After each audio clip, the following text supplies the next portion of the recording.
Salmo 123, a palavra do Senhor nos diz assim: Cântico de peregrinação. A ti levanto os meus olhos, a ti que ocupas o teu trono nos céus. Assim como os olhos dos servos estão atentos à mão de seu senhor, e como os olhos das servas estão atentos à mão de sua senhora, também os nossos olhos estão atentos ao Senhor, ao nosso Deus, esperando que Ele tenha misericórdia de nós. Misericórdia, Senhor, tem misericórdia de nós. Já estamos cansados de tanto desprezo, estamos cansados de tanta zombaria dos orgulhosos e do desprezo dos arrogantes. Assentem-se, meus irmãos.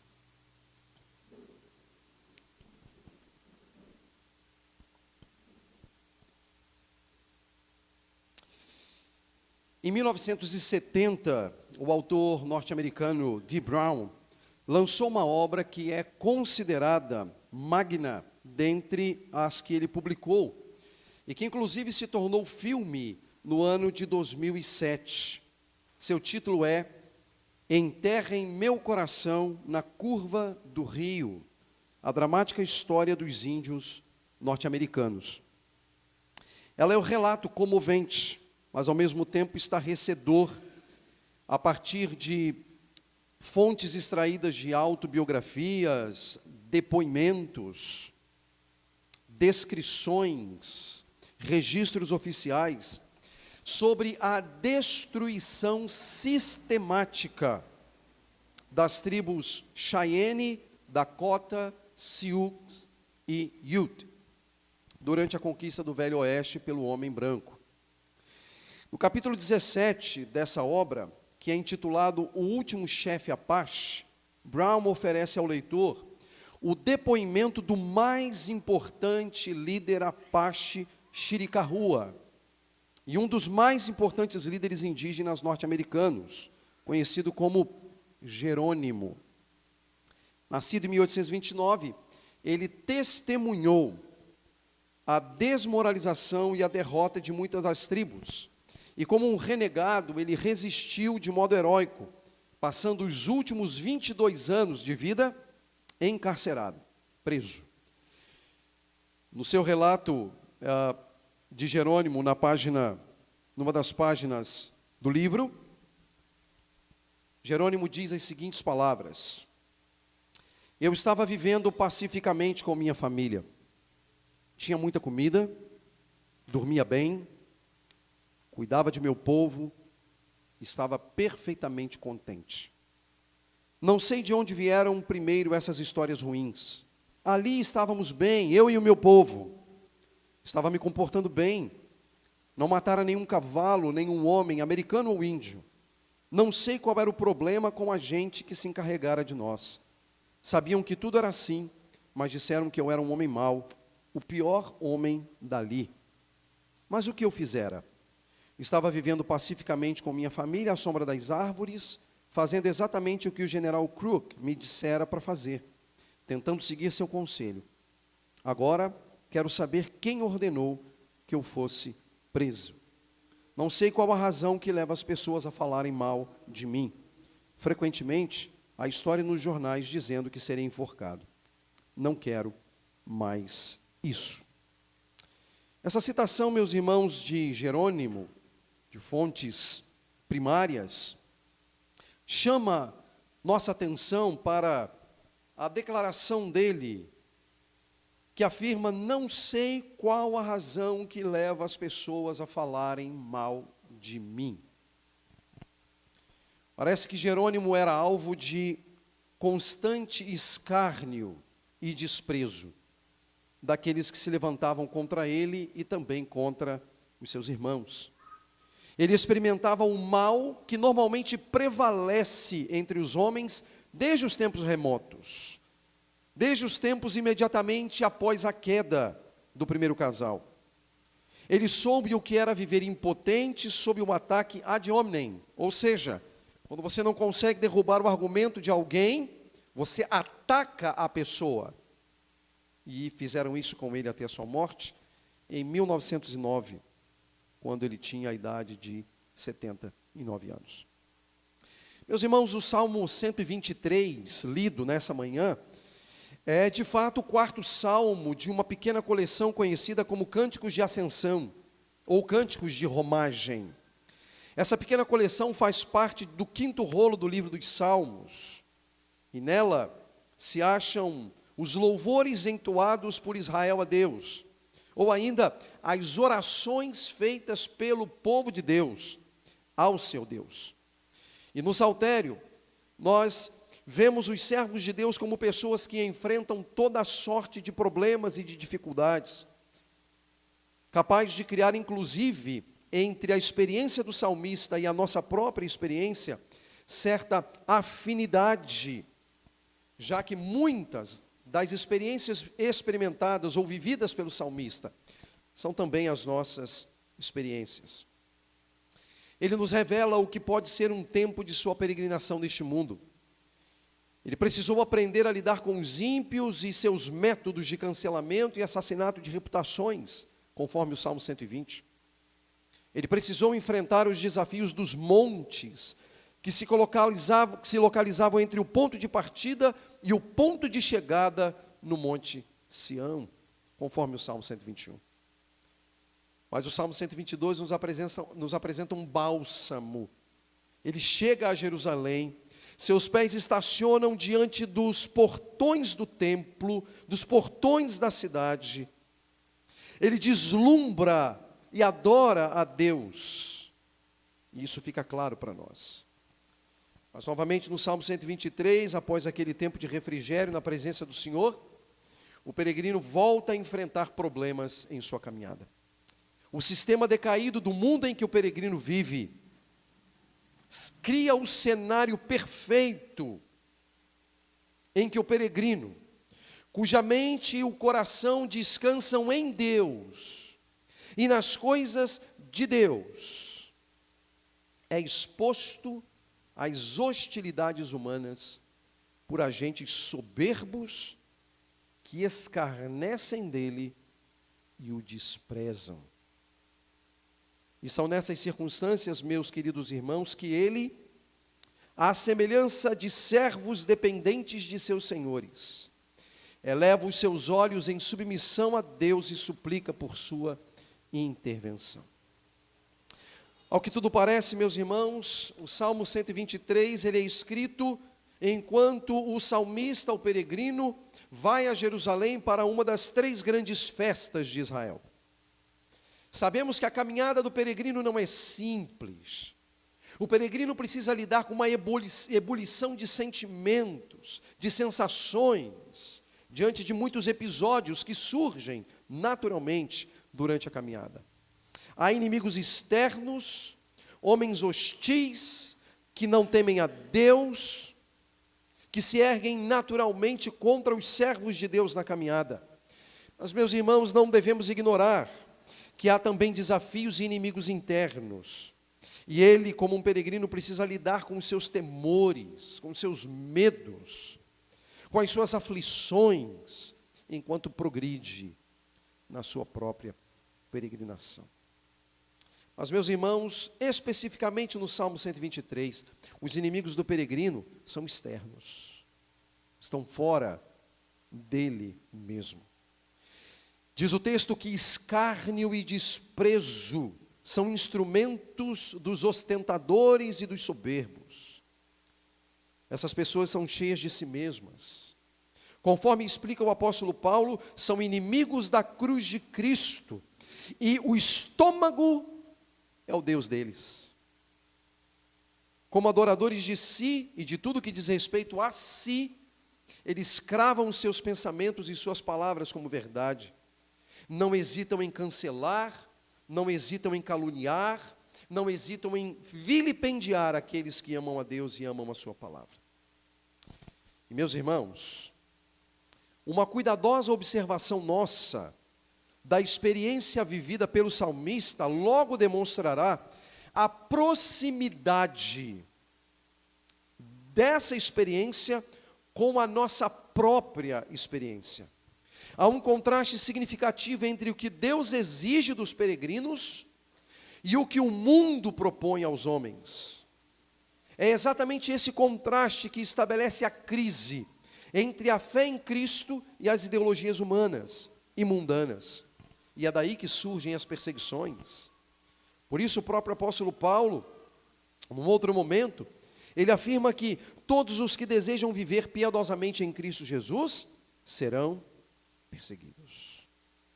Há um contraste de ideias. Mas observem que, apesar da força com que a hostilidade vem, o peregrino do Salmo 123, ele não sucumbe.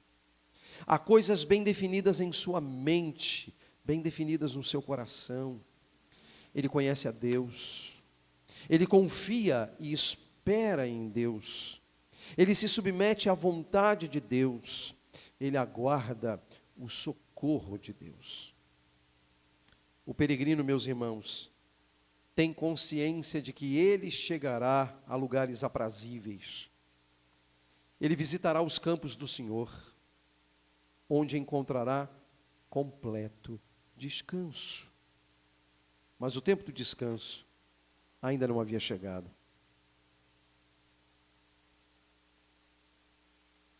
Era preciso caminhar. E é bom que olhemos para essa passagem, para que consigamos extrair dela algumas ideias e alguns princípios que podem ser muito úteis a nós, que vivemos em um mundo hostil, que muito naturalmente se opõe à verdade, que se opõe a Cristo, que se opõe ao Evangelho. Precisamos aprender como as hostilidades sofridas pelo peregrino podem nos ajudar. Precisamos aprender a olhar para as hostilidades da mesma maneira que o peregrino olhou, de modo a nós sermos achados íntegros, irrepreensíveis na presença do Senhor. E há 3 destaques que eu quero fazer. Em primeiro lugar, observemos que o peregrino põe a sua esperança no Senhor. O verso 1 diz: a ti levanto os meus olhos, a ti que ocupas o teu trono nos céus. Meus irmãos, a linguagem com que o salmista escreveu estas palavras mostra que o coração do peregrino está pesado. Há algo que o perturba, e isso fica evidente no texto. E em sua oração, no início da sua fala, ainda não estão evidentes as causas da sua tristeza. Ainda que haja algo que o constranja, ele ainda não se ocupa com isso.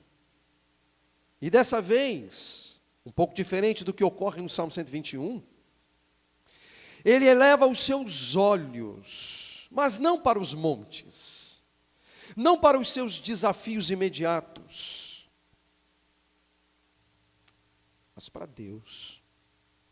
É a Deus que ele dirige o seu olhar, isto é, aquele que ocupa o seu trono nos céus, o Criador e mantenedor de todas as coisas, aquele que é maior do que os montes, aquele que é maior do que os mares.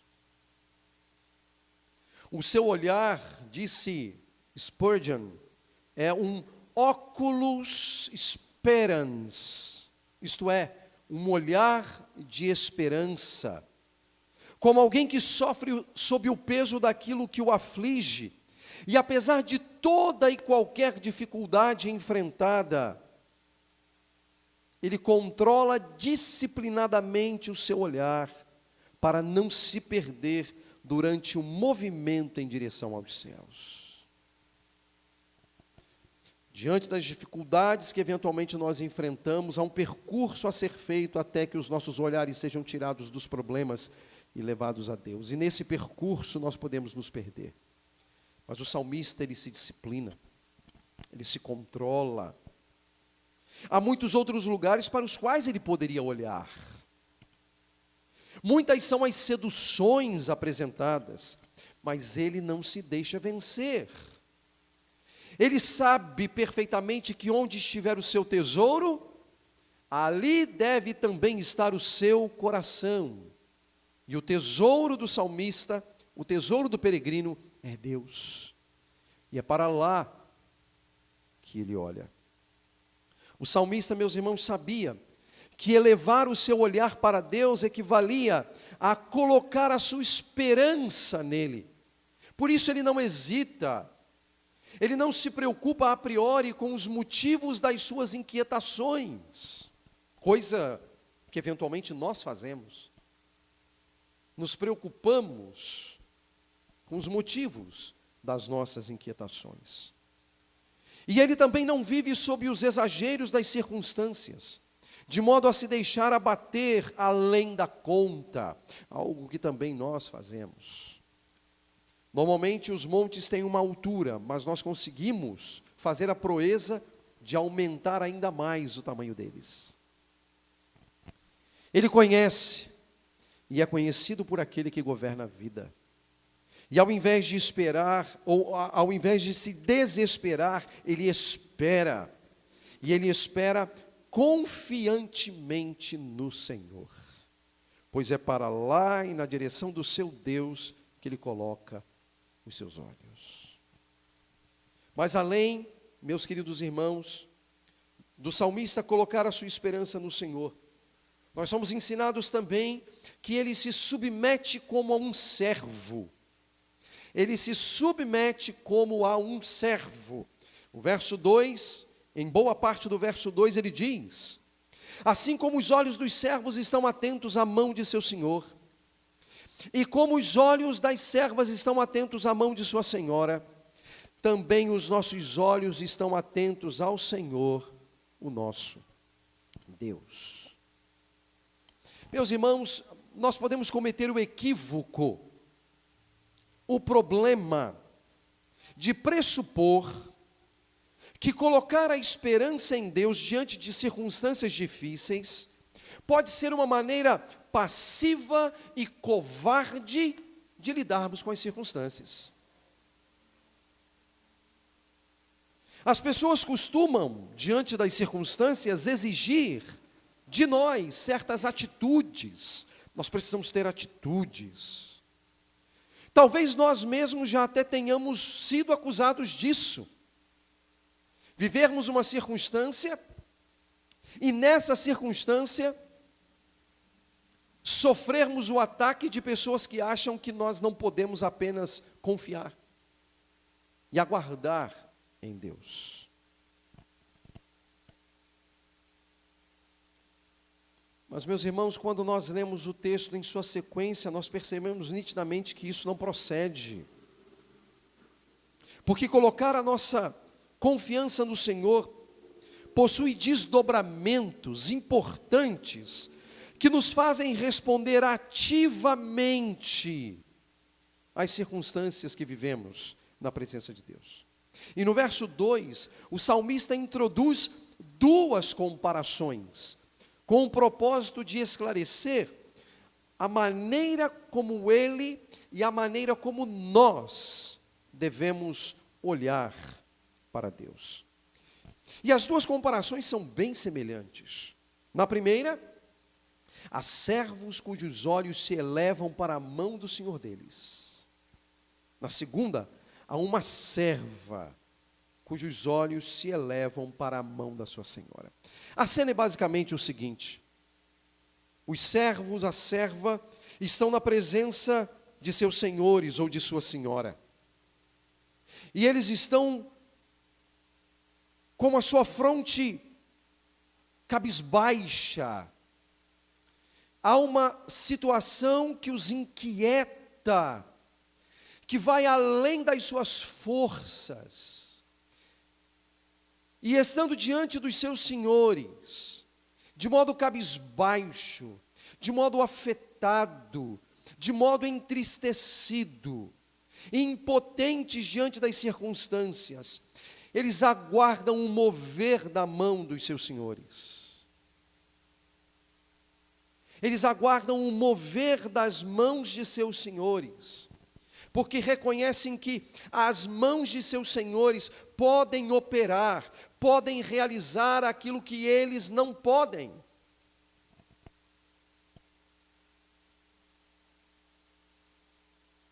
E agora o salmista diz isso em relação à sua relação com Deus, que não é diferente.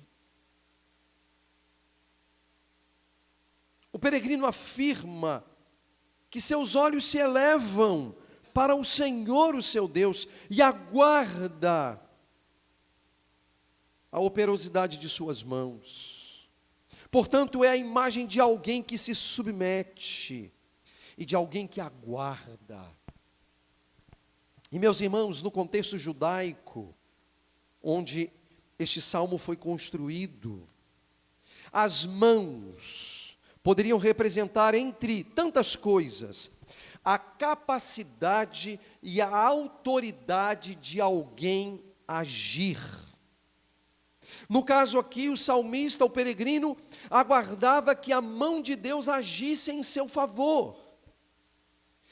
Só que quando você me ouve falar isso, muito provavelmente, você começa a imaginar que eu estou na contramão da afirmação feita há instantes atrás, sobre confiar em Deus como algo ativo.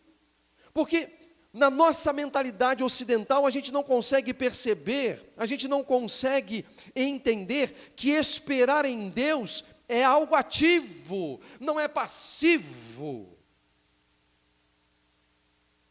Nós tendemos, como seres humanos ocidentais, distantes deste mundo bíblico, deste mundo judaico, que esperar não compensa. Que esperar é a atitude dos acovardados. Mas, meus irmãos, não para o mundo bíblico. Para o mundo bíblico, aguardar poderia envolver submissão, dependência de alguém ou de algo que está fora de si mesmo. E assim é o salmista. Ele aguarda, mas não é um aguardar passivo, porque ele confia no seu Deus. Ele realiza um movimento em direção a Deus. Ele só não faz um movimento em direção aos montes inicialmente. Ele não faz um movimento em direção aos que ostentam, aos soberbos e aos orgulhosos. Ele prefere fazer um outro movimento. Ao invés de confrontar, ele vai e se submete diante de Deus. Isso é um movimento, é ativo. É ativo. É, portanto, uma submissão e fé. Ao invés de focar nas circunstâncias, ele foca em Deus. Ele foca em Deus. Meus irmãos, submeter-se em circunstâncias invasivas, eu digo, não é algo fácil.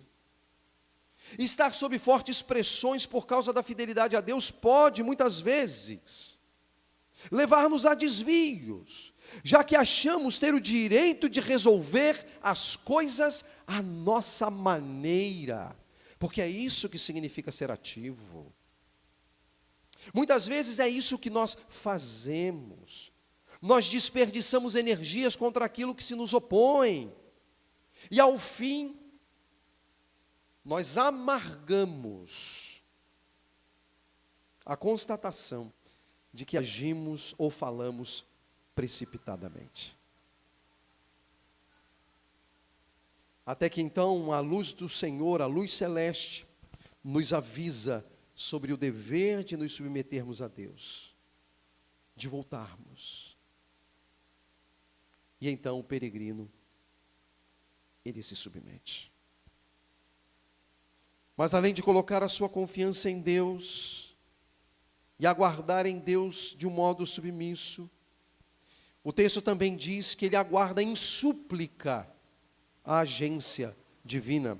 Veja o que diz a parte final do verso 2, até o final do texto. Esperando que ele tenha misericórdia de nós. Quer dizer, ele aguarda a mão do Senhor até que ele tenha misericórdia de nós. E aí então ele diz: misericórdia, Senhor, tem misericórdia de nós. Já estamos cansados de tanto desprezo. Estamos cansados de tanta zombaria dos orgulhosos e do desprezo dos arrogantes. Meus irmãos, observem Que o peregrino mantenha os seus olhos em Deus enquanto aguarda que a graça divina seja revelada a ele. Até que seja gracioso conosco, ou até que ele tenha misericórdia de nós, são suas palavras de espera ativa e confiante. Ele suplica por isso. A sua oração é: seja gracioso conosco, Senhor, seja gracioso conosco, ou misericórdia, Senhor, tem misericórdia de nós. Ele reconhece necessidades, e ele sabe que Deus conhece as suas necessidades. Ele sabe que sozinho não é capaz de vencer os seus inimigos, internos e externos. E meus irmãos, a expressão utilizada pelo salmista é uma das belas expressões usadas pelos santos servos de Deus, que foram inspirados a escrever a revelação divina, tanto a Israel quanto à igreja. Essa expressão é o termo ren, que se traduz como graça ou misericórdia. De acordo com um estudioso, teólogo, linguista chamado Edwin Yamaut, ela é utilizada para mostrar uma reação sincera de uma pessoa que tem algo a dar para alguém com necessidade. Repito, uma reação sincera de uma pessoa que tem algo a dar para alguém com necessidade. E em se tratando de Deus, meus irmãos, traz a ideia de achar favor aos olhos de Deus. Significa estar sob os seus cuidados. Ren. Agora, por que o salmista precisa clamar pela misericórdia? O que aflige o peregrino? Quem ou o que o faz submeter-se a Deus e o faz colocar a confiança em Deus? De acordo com o verso 4, meus irmãos, a zombaria dos orgulhosos e o desprezo dos arrogantes. Uma outra tradução poderia ser: aqueles que escarnecem e desprezam o peregrino. E a passagem dá-nos a ideia de gente que faz o que faz e ainda assim parece, ao menos aos olhos humanos, que nada lhes acontece. Sabe aquela sensação de que os ímpios não sofrem? É a ideia do texto. Gente que nos faz perguntar, por exemplo, como o salmista no Salmo 73 faz: por que os ímpios prosperam? E o peregrino é alvo dessa gente. Agora lembrem-se que no Salmo 120 o peregrino foi alvo das palavras de gente traiçoeira e mentirosa. Eram especialistas em cancelamento, assassinos de reputações, agiam por vilipêndio, calúnia, difamação. Mas agora no Salmo 123, além de gente da mesma índole má, gente que fala, que vilipendia, que cancela, que calunia, pois eles escarnecem, o peregrino também sofre o desprezo ativo dessa gente. O peregrino jamais é bem visto. O peregrino é jamais bem quisto. Por causa da sua fé em Deus, estão sob olhares de reprovação e repulsa. São deixados de lado, jamais bem-vindos. São os assuntos na roda dos escarnecedores.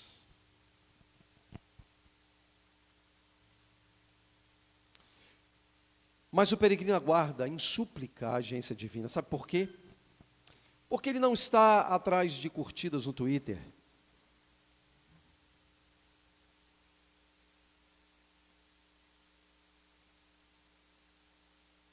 Ele não está atrás de seguidores no Insta.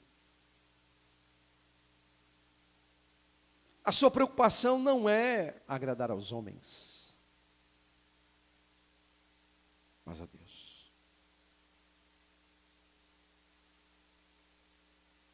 Ele aguarda em súplica a agência divina. Ele não está preocupado com a reputação do seu nome. Por uma razão. Está posto sobre nós o nome do Senhor. É isso que as Escrituras dizem. Tanto no Antigo quanto no Novo Testamento. O nome do Senhor está sobre o povo do Senhor. Então não é o nosso nome, é o nome de Deus. E lembrem-se, já lhes disse isso, e repito, não precisamos estar preocupados com o cancelamento e o assassinato de reputações que o mundo com suas ideologias podem trazer sobre nós. Porque se nós compreendermos o que é a fé cristã, para nós termos nos achegado a Cristo por meio de sua graça redentora, há algo que nós tivemos que fazer conosco mesmos, que foi o autocancelamento, porque é impossível seguir a Jesus sem autocancelamento. Foi isso que Jesus disse: aquele que quer vir após mim, negue-se a si mesmo, tome a cada dia a sua cruz e siga-me.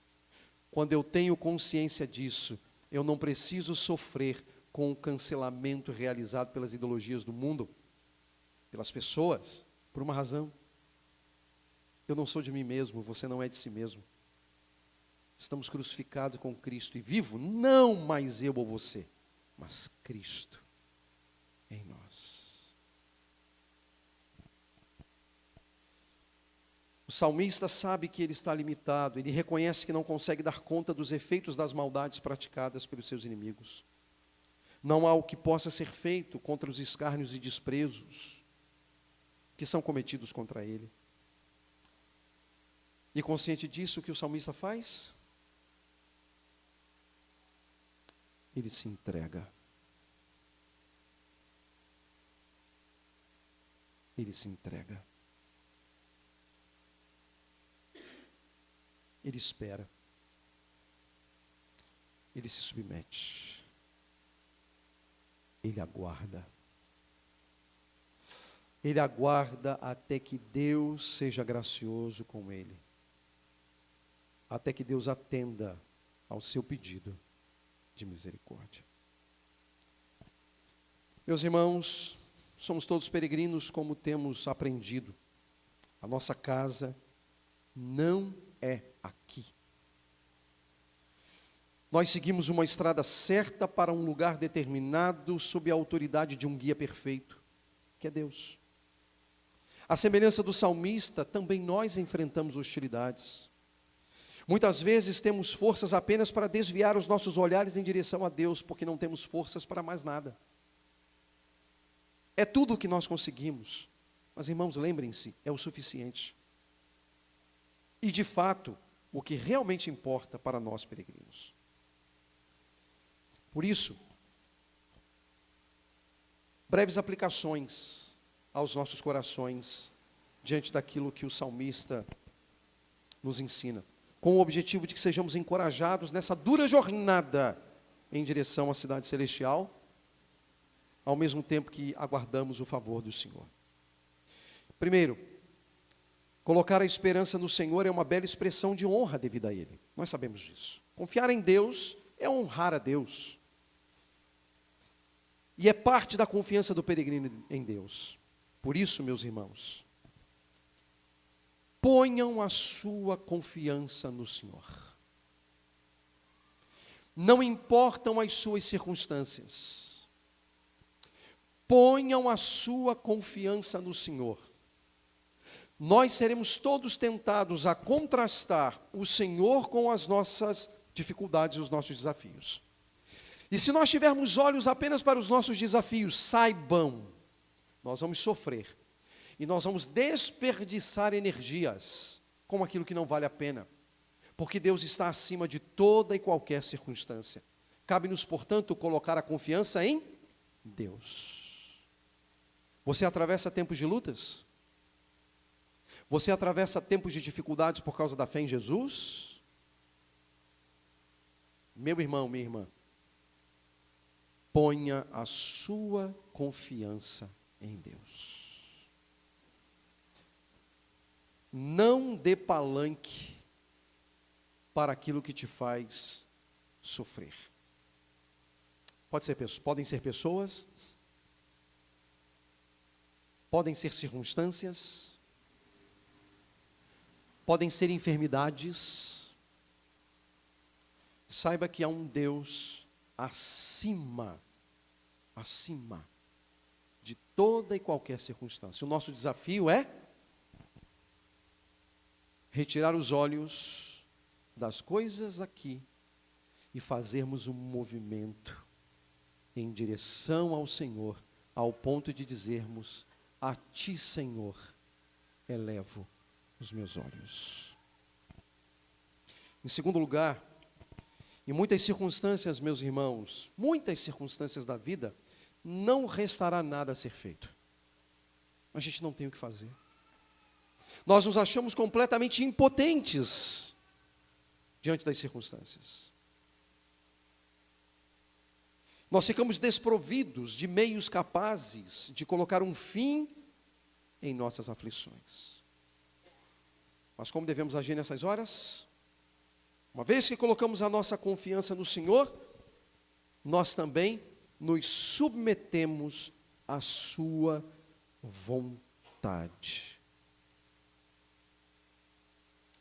E eu não digo que seja uma tarefa simples nos submetermos à vontade de Deus, mas é o que o peregrino precisa fazer. O peregrino precisa se submeter à vontade de Deus. De um Deus que conduz o caminho, no caminho. Um Deus que guia o peregrino. Um Deus que guarda o salmista. Um peregrino que se submete a esse Deus.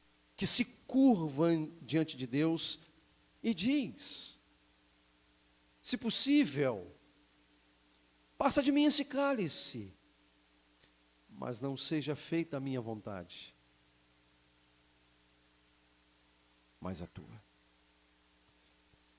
E aquele que disse essas palavras experimentou um cálice amargo e se submeteu. Portanto, submetam-se à vontade de Deus. E por fim, Deus concedeu, meus irmãos, ao seu povo diversos meios de graça. Meios de graça que devem ser usados no tempo de nossa peregrinação. E dentre eles, achamos a oração como um meio de graça. Portanto, meu irmão, minha irmã, enquanto você e eu aguardamos a agência divina, oremos. Oremos. A oração, meus irmãos, é um benefício que Deus concede aos seus filhos. Precisamos nos voltar para Deus e dizer: a Ti, Senhor, elevo os meus olhos. Misericórdia, ó Deus, tem misericórdia de nós. É verdade que as circunstâncias às vezes não nos deixarão ter palavras. Nos faltarão palavras. Mas há palavras que nós podemos tomar emprestadas para orar. O livro dos Salmos. Você pode tomar o livro dos Salmos e pode dizer como o salmista: tem misericórdia, ó Deus. Tem compaixão de mim, ó Deus. A Ti elevo os meus olhos e aguardo a Tua mão, como um servo submisso ao Senhor. Ore. Busque ao Senhor. Faça da oração a realidade cotidiana. Faça da oração a realidade da sua vida. Que a oração não seja uma mera fonte de escape para pessoas que só procuram a Deus quando as coisas apertam. Oremos, irmãos. Façamos da oração um percurso, um caminho adotado por todos nós. Meus irmãos, quem foi aquele que no auge da sua dor e do seu sofrimento, ergueu os olhos em direção ao Pai, confiando a Ele o desfecho de sua obra? Quem foi aquele que no Getsemane orou e submeteu-se à vontade do Pai? Quem foi aquele que foi abandonado por seus discípulos, orou a Deus a fim de obter o seu favor nas horas de trevas que se aproximavam?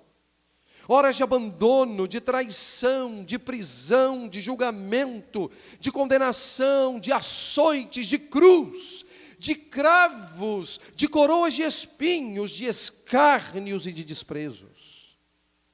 Quem foi? Nosso Senhor Jesus.